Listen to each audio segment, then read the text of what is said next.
उसका जन्म हुआ और उसका नाम परीक्षित पड़ा। नाम तो विष्णुराज था, लेकिन आते ही परीक्षण करने लगा, इसलिए उसका नाम परीक्षित रखा गया। खूब बड़ा हो रहा है, खूब आनंद हो रहा है। लेकिन द्वारका अर्जुन गए हैं, लौट करके अभी तक नहीं आए हैं। इधर बहुत बड़े अपशकुन हो रहे हैं, बड़े बड़े अपशकुन होते हैं। कभी सियार चिल्ला रहे हैं, कभी कुत्ते मुंह उठा के रो रहे हैं, नाना प्रकार के अपशकुन हो रहे हैं। तो युधिष्ठिर को बड़ा डर लग रहा है, कष्ट हो रहा है, बड़ा कष्ट हो रहा है। लेकिन एक दिन सिंहासन पर बैठे थे, क्या देखते हैं, जीर्ण शीर्ण अवस्था में एक व्यक्ति चला आ रहा है।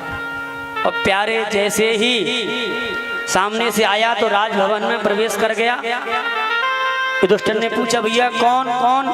तो बोले, मैं और कोई नहीं, मैं आपका भैया अर्जुन हूँ। बोले, अर्जुन तुम्हारी ये दशा कैसे हो गई, किसने बनाई, क्या कर दिया तुमने? किसी का तुमने अपमान कर दिया, किसी के साथ में रति धर्म में प्रवेश कर लिया, कि बच्चों की हत्या कर दी? बोले, नहीं नहीं प्रभु, और तो कुछ नहीं हुआ। बोले, तो क्या हुआ? बोले, जब प्रभु धराधाम को छोड़ करके जा रहे थे, वो धराधाम को छोड़ करके वो तो चले गए। और प्यारे जैसे ही जा रहे थे तो जाते जाते उन्होंने कहा था, मेरी पटरानियों को ले जाओ, अपने सानिध्य में इनकी रक्षा करना। और मैं रानियों को लेकर के रास्ते में आ रहे थे, कुछ भीलों ने आकर के लूट लिया, इसलिए मेरा चेहरा उदास है, क्योंकि मैंने प्रभु को वचन दिया था रक्षा करूंगा, लेकिन मैंने रक्षा नहीं कर पाई। मानो अर्जुन कहते हैं, प्रभु चले गए, आज हमारा बल भी उन्हीं के साथ में चला गया।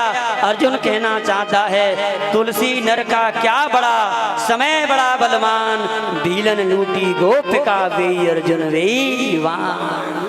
थोड़े जब भगवान हमारे साथ में रहते थे तो हर तरह से हम लोग बलपूर्वक युद्ध जीत लेते थे, लेकिन आज भगवान साथ में नहीं तो भीलों से भी हम नहीं जीत पाए।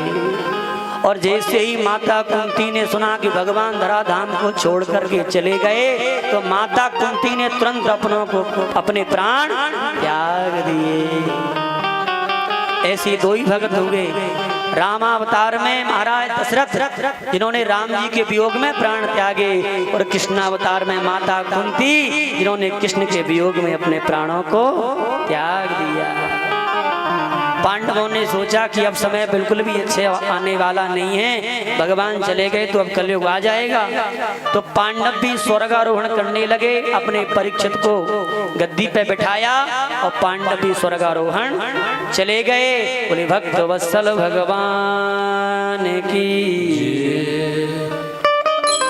जैसे परीक्षित राजगद्दी पे बैठे, राज संभाला, नाना प्रकार के नियम बना रहे हैं, कानून बना रहे हैं। एक दिन अपने मंत्री से कहा, बढ़िया सा मुकुट निकालो, हम थोड़ा राज्य में घूमना चाहते हैं। तो मंत्री दौड़ा दौड़ा गया, बढ़िया राजकोष से चमकीला मुकुट ले आया, सोने का।